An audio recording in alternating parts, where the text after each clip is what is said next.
মোহাম্মদপুরে শতবর্ষী ঘোড়দৌড় প্রতিযোগিতা ও গ্রামীণ মেলা অনুষ্ঠিত হয়েছে। খুলনা বিভাগের সর্ববৃহৎ শতবর্ষী গ্রামীণ মেলা ও ঘোড়দৌড় প্রতিযোগিতা অনুষ্ঠিত হয়েছে। এ মেলাকে ঘিরে উৎসব আমেজে মেতে ওঠে এলাকার প্রায় ৫০টি গ্রামের সকল শ্রেণীর মানুষ। এ মেলায় মাছ, মাংস, মিষ্টির দোকানসহ ফার্নিচার, বাঁশ, বেত ও মৃৎশিল্পীদের তৈরি নানা রকম খেলনা ও প্রসাধনীর স্টল বসেছে প্রায় ৩ বর্গ কিলোমিটার এলাকা জুড়ে। মাগুরার মোহাম্মদপুর উপজেলার বালিদিয়া ইউনিয়নের বড়রিয়া গ্রামে সোমবার ১২ জানুয়ারি শতবর্ষী এই মেলা ও গ্রাম বাংলার ঐতিহ্যবাহী ঘোড়দৌড় প্রতিযোগিতা অনুষ্ঠিত হয়। দক্ষিণ পশ্চিম অঞ্চলের সর্ববৃহৎ এ মেলা ও ঘোড়দৌড় প্রতিযোগিতা প্রতি বছর বাংলা পৌষ মাসের ২৮ তারিখে বসে। মেলার দিনের আগেও পরে প্রায় ১৫ দিন ধরে চলে আনন্দ উৎসব।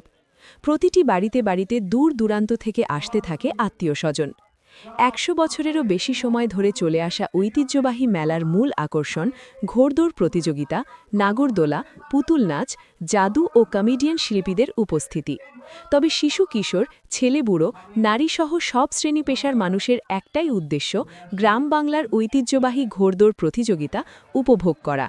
তাই দূর দূরান্ত থেকে আসা নানা শ্রেণী পেশার মানুষ মাঠের মধ্যে রাস্তার পাশে এক কাতারে সামিল হয়েছে ২ চোখ ভরে ঐতিহ্যবাহী সেই ঘোড়দৌড় প্রতিযোগিতা উপভোগ করবে বলে। প্রতিযোগিতায় অংশগ্রহণের জন্য দেশের বিভিন্ন জেলা থেকে প্রায় ১৫টি ঘোড়া আনা হয়।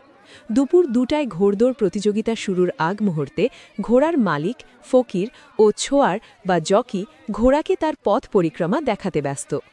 এরপর শুরু হয় কাঙ্ক্ষিত সেই ঘোড়দৌড় প্রতিযোগিতা। শীতের বিকালে মিষ্টি রোদে অন্যরকম এক আনন্দ উৎসবে মেতে ওঠে লাখো দর্শক। মেলা কমিটির সভাপতি ও উপজেলা পরিষদের সাবেক চেয়ারম্যান জাহাঙ্গীর আলম খান বাচ্চু বলেন, শত বছরের ঐতিহ্যবাহী এ মেলা দেখতে আশেপাশের কয়েক জেলার সকল শ্রেণীপেশার লাখো মানুষের আগমন ঘটে। সকলের সহযোগিতায় শান্তিপূর্ণভাবে মেলা শেষ হয়। ঘোড়দৌড় প্রতিযোগিতা শেষে বিজয়ীদের হাতে পুরস্কার তুলে দেন অতিথিরা। যে সমস্ত ফার্নিচারের দোকান দেখলাম, এটা অভূতপূর্ব চমৎকার ফার্নিচারের দোকান। এটাও দূর দূরান্ত থেকে এসছে।